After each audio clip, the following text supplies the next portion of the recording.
So in this video I'm going to show you how to do the simplest form of beaded bead, which is just putting strands of beads around the outside of another bead.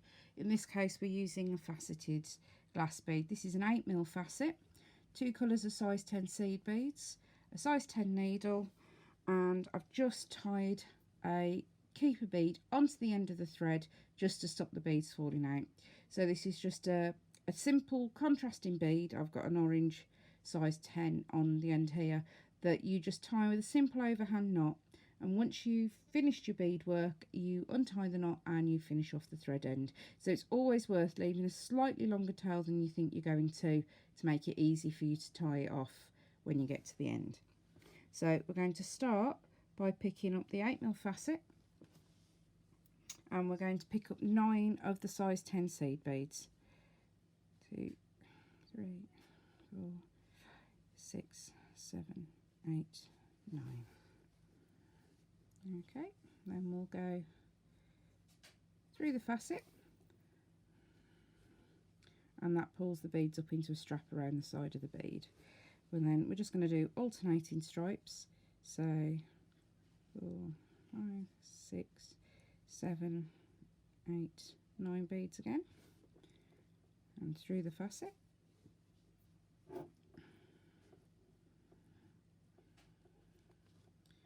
And then back to the white beads. Sorry, 1, 3, 4, 5, 6, 7, 8, 9. Working across myself, and we're going to go back up.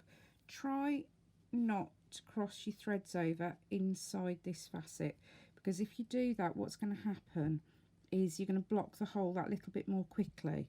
And if you want to use this on a head pin or something like that to make a bottom of a dangle or to make an earring or something like that, if your threads are crisscrossing about inside the thread, it'll be harder to get a head pin or something up through the middle. So just be aware of that as you're going around. Try and keep everything as flat and as even as you can make it. 8, she says 9. There we go. Whoops, fingers and thumbs this morning. And then we'll go through the next bead there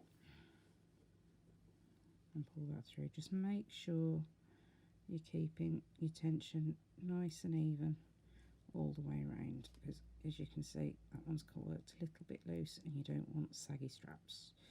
So that's 4 around there. So back to the white for strap number 5.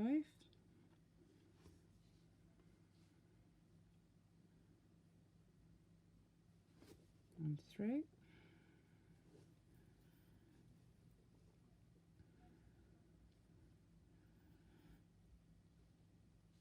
Okay, so that's about halfway round. Now this one, because of the size of the bead, you can see because I've used a contrasting facet underneath, you can see the inner bead quite clearly. You can do it using, obviously if you were doing it for something in a piece, you'd work with a tonal colour, sorry, rather than a contrast, but the contrast shows up better for the purposes of filming. In a future video I will show you how to make little straps between the bigger straps to cover the gaps in between, so it gives you a different sort of look. You know, you can always graduate this, so if you used a bigger bead, so something like a size 8 bead in the middle, that would take up more bulk and that would cover the central bead a bit more as well. So there's lots of different ways you can do it, but just to show you the basic technique, I'm just going to go through.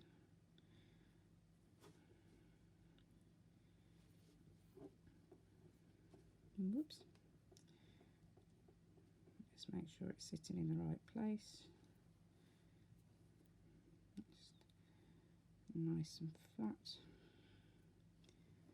So, whoop. There we go. So you can see how it's starting to sit. Okay.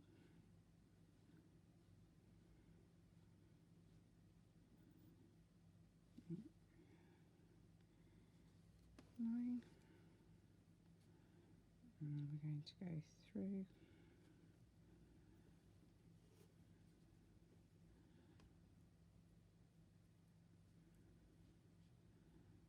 And just making sure that that keeper bead doesn't get caught, because you do want to be able to take that off.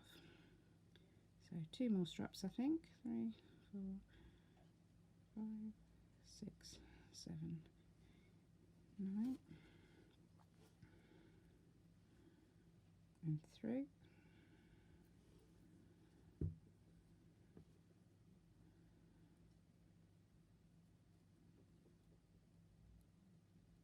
And just the more straps you've got on, the more places there is for your thread to get caught. So just take your time and make sure that your thread's out the way.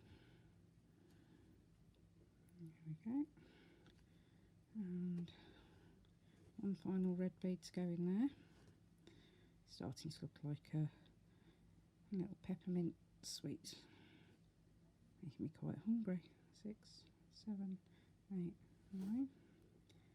And we'll put that one on in there.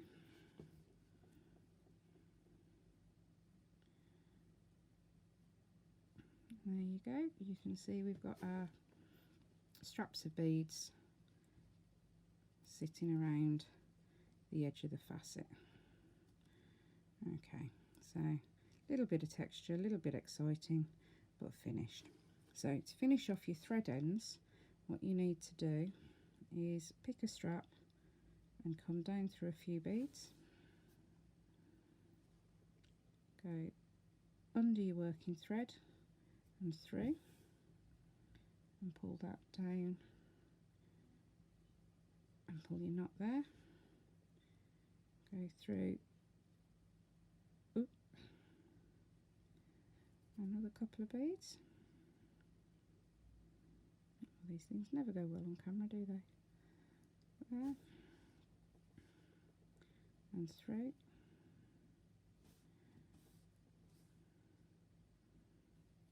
and then through another couple of beads, and that will bring us back to the end of that strap. And then just grab a pair of scissors and snip that end off. Never snip your end off right next to the knot, because that will cause your knot to come undone. So then we'll take the thread off there, we'll undo the keeper bead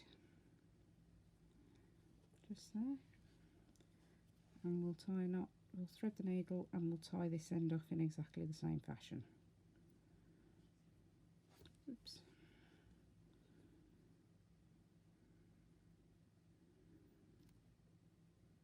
Split the end of that thread. We'll just take that off because that will never go through a needle.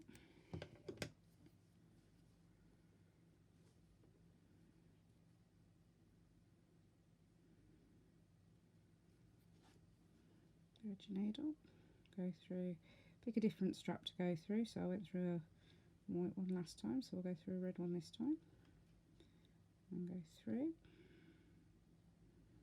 And this is where you need to leave yourself with a decent enough tail, because if you just leave a little inch, then you're not going to be able to tie this off. Oops. Or your needle will come unthreaded, like that. Through. Through a couple of beads. Tie your knot.